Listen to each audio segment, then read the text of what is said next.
1-degree shifts and always, always reflect and revise. The world around us is simply moving too fast.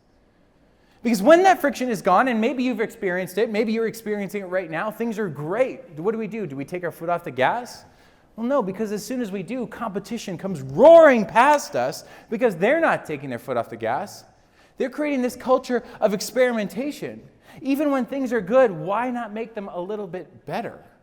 Why not try to create something new? We've all heard it before, if it ain't broke, don't fix it. Well, maybe if it ain't broke, it doesn't mean that we can't improve it. Take it from a company who's actually seen their stock rise 130 times in the last 12 years. Does anyone want to guess what non-tech company this is? No? Actually, it's Domino's Pizza. Wow. Domino's Pizza, let me take you back, 2008, 2009, they were about $900 million in debt, almost ready to file for bankruptcy. Things were not going well at Domino's Pizza. They started to ask their customers, their clients, they started to spend millions of dollars to try and get people to come and buy their pizzas. Please come and buy our pizzas, to which people were, but only once. Some of you might remember Domino's Pizza 2008, 2009 was not that great. And as they looked to find the root of that friction, they asked their customer base, what's going on here? Why aren't you coming to buy our pizzas? And people were saying, not my words, people were saying, is that crust made out of cardboard? Is that sauce made out of ketchup? Is that cheese even a dairy product? And look, this is like before being vegan was like cool, so that was not a compliment. People were not happy with Domino's Pizza. So they brought chefs in from around the country, making hundreds of just 1-degree shifts to the recipe, different herbs, different spices, different cheeses, different breads, different flours, yeast, baking sodas, until finally, after hundreds of tests along the way, they actually had a pizza that their customers were really loving. 18 months later, they'd climbed themselves out of debt. Things were going well. They were hitting cruise control. Or did they?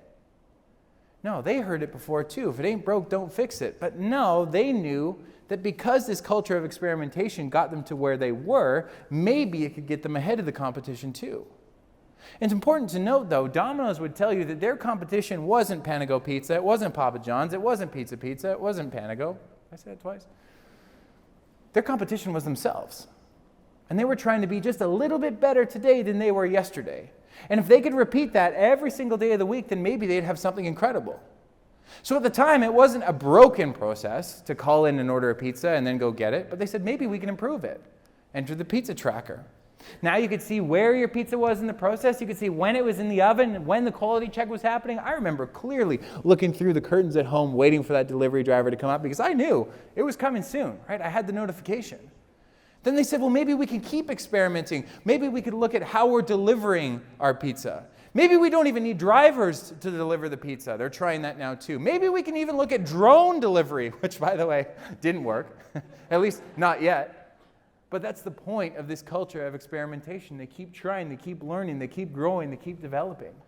Just a couple of months ago, they put out this new policy that said, if you come up and pick up your pizza, we'll give you a $3 credit to your next order, which I thought, hey, that's a little back to the future, going back in time to move forward. But sure, if Domino's is on the way home from work, why wouldn't I pick it up to save $3? All this to say, this culture of experimentation, of innovation, by making these small shifts, well, their stock has done better than Google's parent company, Alphabet, and yeah, they're up about 130 times in the last 12 years. All this to say, Harvard Business Review did an incredible study that said when we're allowed to solve meaningful problems, engagement, motivation, and productivity goes through the roof, regardless of whether we have a choice on where to work or not. And I thought this was interesting because, yes, we're allowed to experiment, even encouraged to experiment, but I actually think there's something deeper that's happening here. When we're allowed to experiment, when we're encouraged to experiment, what that really signals is that I trust you to try something new. I trust you to make a small 1-degree shift. I trust you to have your opinions, your perspectives, and your ideas heard. So here's a question. What happens when anyone in our team is encouraged to experiment and make those small 1-degree shifts? Take it from Shreddies. A nice hometown favorite, right? At least it is for older generations. The younger generation isn't buying Shreddies, or at least they weren't buying Shreddies. Shreddies needed to figure out what was going wrong. Why are Shreddies sales falling off of a cliff? So they polled their customers, especially the younger generation, assuming that Shreddies didn't taste good to them, and they found out that the problem was actually something different than they thought. A lot of them thought that, yeah, Shreddies weren't going to taste good. What they found when they found the root of the problem is that Shreddies were boring. They didn't have the cinnamon sugar. They didn't have the berries. They couldn't compete with the Fruit Loops and the Craves of the world. So what was Shreddies going to do to bring that excitement back up without changing it too much, without compromising the integrity of Shreddies? Here's what they had. They brought some people together. They gave them 3 weeks. They said, no, there are no stupid ideas. And they said, well, how do we make these 1 degree shifts to make Shreddies exciting again? Here's what they came up with. Check it out.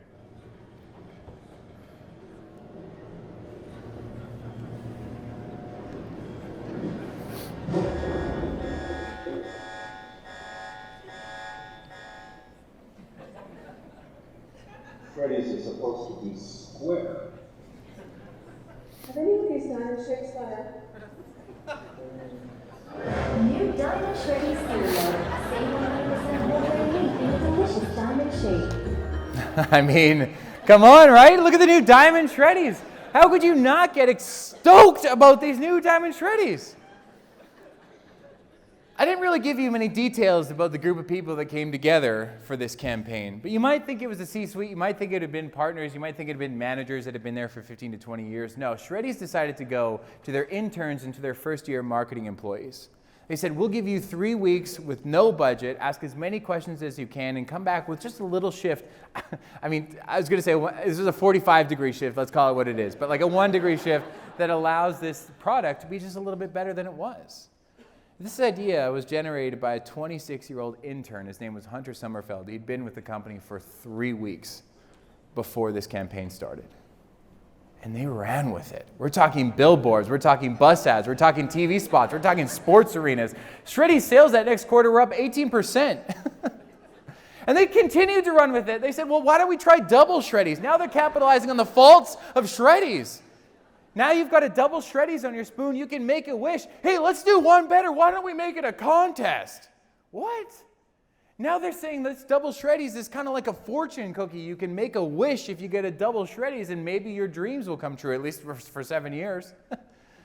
All this to say, this culture of experimentation, when we bring everyone on the team together, when we trust them to have their ideas and their opinions heard, that's when great things are going to happen. And I would encourage you to adopt a framework like this, something very simple, like a start, stop, and continue framework. You're going to hear over today incredible ideas from a whole series of speakers. And maybe you're going to come back on Monday morning and say, why don't we try starting something like this? Maybe just small, maybe just for a week, maybe just with a small group of people. And because the world around us is moving so fast, maybe there's a practice that we've been using for 8 months that doesn't serve us anymore. Maybe we can stop that and create this forum to have this conversation. And in the interest of making 1-degree shifts, my guess is that 99% of the things that you're doing right now are going really well. At the end of this meeting, I say, well, what should we continue doing? And reaffirm and validate those practices that are already serving us so well. I think what should happen is we should have a meeting like this every 2 weeks, 15 minutes, 8:30 in the morning to 8:45. And what's going to happen is after meeting 6, meeting 8, meeting 10, or sorry, week 6, week 8, week 10, you're going to find that people on your team are going to say, actually, I don't have anything this week. And that's okay. We're going to keep having those meetings because what this symbolizes is that we've got a psychologically safe space where your opinions and your ideas matter, they're important, and they need to be heard. And yes, great ideas may come from it, but also we'll have the sense of inclusion and the sense of contribution, because what we found in all the work that we did is that the root of happiness, the root of satisfaction was actually a feeling of contribution. And in a world that is moving faster than it ever has before, I think it's important that we give each other a little bit of time, a little bit of attention, and slow down.